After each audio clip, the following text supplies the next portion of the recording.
संत मत्ती का सुसमाचार अध्याय 7 पहाड़ी प्रवचनों की निरंतरता है।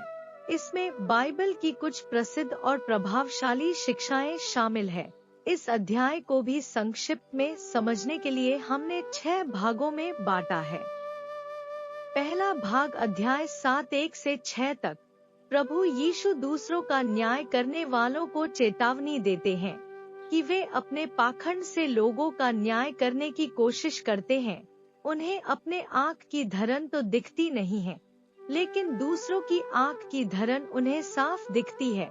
प्रभु यीशु हमें सिखाते हैं कि यदि हम किसी का न्याय करते हैं, तो हमारा भी उसी तरह न्याय किया जाएगा। न्याय करने का अधिकार सिर्फ यीशु मसीह का है। दूसरा भाग अध्याय 7 से 12 तक। इस भाग में प्रार्थना के प्रभाव के बारे में बताया गया है।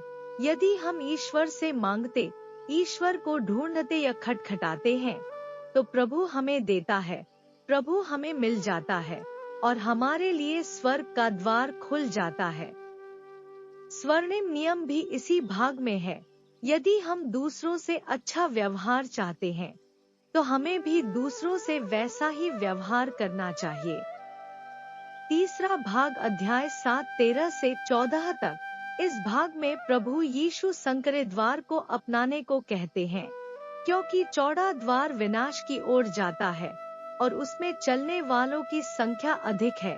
संकरा द्वार प्रभु ईसा की शिक्षाओं का पालन करना है और चौड़ा मार्ग संसार और संसार का ज्ञान है। चौथा भाग अध्याय 7 15 से 20 तक।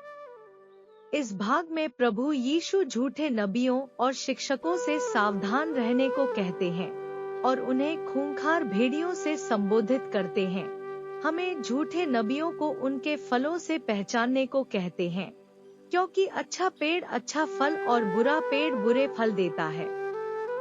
पांचवा भाग अध्याय 7 21 से 24 तक। इस भाग में प्रभु यीशु कहते हैं कि न्याय के दिन ऐसे लोगों को पहचानने से मैं इनकार कर दूंगा, जो प्रभु प्रभु का कर पुकारते हैं, वह सब के सब स्वर्ग राज्य में प्रवेश नहीं करेंगे। प्रवेश वही करेगा जो ईश्वर की इच्छा पूरी करेगा।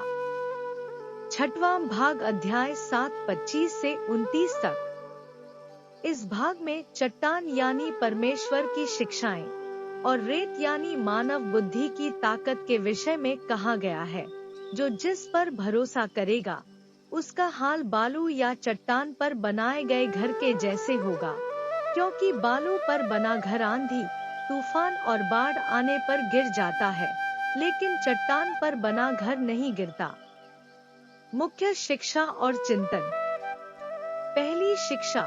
यह अध्याय धार्मिक जीवन जीने, दूसरों के साथ दया और करुणा से पेश आने और परमेश्वर के मार्गदर्शन की तलाश करने के महत्व को समझाता है।